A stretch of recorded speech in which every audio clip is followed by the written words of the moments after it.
ভালো করে খেয়াল করে দেখেন তো মানুষটা কি করতেছে, বুঝবার পারতেছেন না নাই? ভালো করে দেখলে নিশ্চয় দিশা পাবেন। তার মানে আমার বাড়িতেই বিদ্যুতের তার চেঞ্জ করে দিতেছি। এই জন্যই দিতেছি কারণ বর্তমান ঝড়ি বাতাসের সময় তো আগের তারটা অল্প দুর্বল আছিল, তো ওই জন্যে আবারও অল্প হেভি তার এবং নতুন তার দিয়ে খুঁটির থেকে আটকিয়ে বাড়িতে এনে লাগাইতেছি। তো সে ভালো করে ভিডিওটা দেখেন যে আমরা গ্রামের মানুষ কিভাবে বিদ্যুৎ খুঁটির থেকে বাড়িতে লাইন আনি এবং আমার বাড়ি এবং এই আমার গ্রামের পরিবেশটা দেখতে পারবেন। যাই হোক, যেটা দেখতেছেন যে মিস্ত্রি, লাইন মিস্ত্রি, এমনি খুঁটিতে ওটা কিন্তু সবাই পারে না। তো যদিও যারা লাইন মিস্ত্রি যারা কাম করে তারা পারে, আমার তো 5,000 টাকা দিলেও আমি উঠা হারাম না, কারণ আমার আমার উঠার মতন ওটা সাহসী নেই যে আমি কোনদিন খুঁটির ভিতরে যে উঠা হারাম, ওটা আমার সাহসী নেই। তো যাই হোক, তারপরেও যারা যে কাম করে ওই কামের প্রতি পারগত থাকে নিশ্চয়, হয়তো সবাই সব কাম পারে না।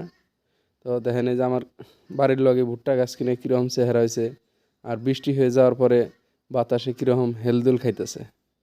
তো এটা কিন্তু আলাদা একটা পরিবেশ, কত সুন্দর দেখাত। যে আসলে যারা টাউনে থাকেন এইরকম গ্রামের পরিবেশ দেখতে নিশ্চয় ভালো লাগবে।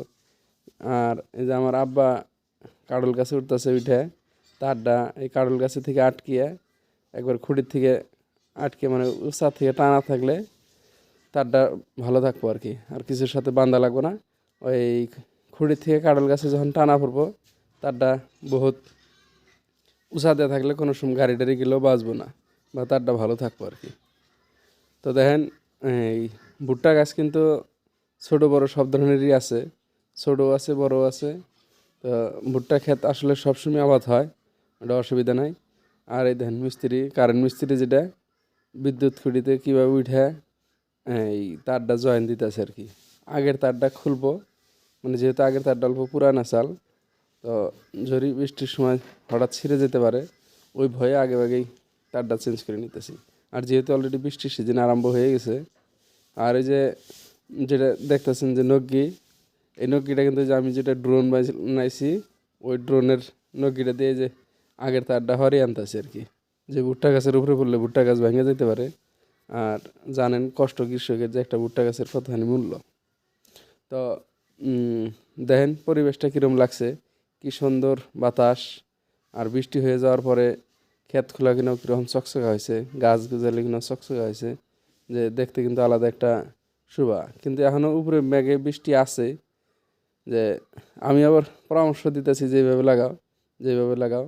তো যাই হোক, এই মিস্ত্রি নিজের মতনই লাগাইতেছে, তারপরেও বস্তুটা বুঝিয়ে দিলে একটু ভালো হয় মিস্ত্রির। তো সবচেয়ে বড় কথা হলো এই যে খুঁটির মধ্যে উঠে যে কাম করতেছে, এটা কিন্তু সবাই পারে না। বহুতে আছে বিদ্যুতের কাম করার পরেও মানে বাড়িতে কাম ভালো জানে, কিন্তু খুঁটিতে ওঠা হারে না।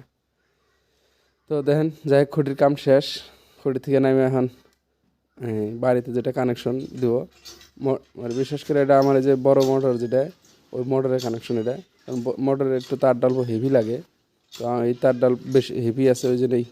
তো খুঁটি থেকে নামে এখন বাড়িতে যাই, যে চঙ্গটা নেওয়া হয়েছে এই জন্যই যে অল্প যদি চঙ্গা ওঠে তাও তো বহুত আরাম পাওয়া যায় আর কি।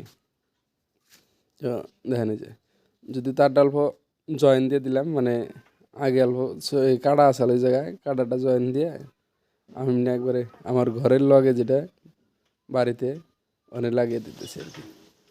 তো যাই হোক, আশা করি ভিডিওটা ভালো লাগছে আপনার কাছে। তো শেষ পর্যন্ত যারা দেখতেছেন তাদের অনেক অনেক ধন্যবাদ। তো আমার পেজটা যারা ফলো করছেন তাদেরও অনেক অনেক ধন্যবাদ। আরও যদি কেউ এখনও পেজটা ফলো করা ছাড়া আছেন, দয়া করে পেজটা ফলো করে রাখবেন। তো আমরা এই গ্রামের ভিডিও সবসময় দিয়ে থাকুন। সবাই অনেক ধন্যবাদ।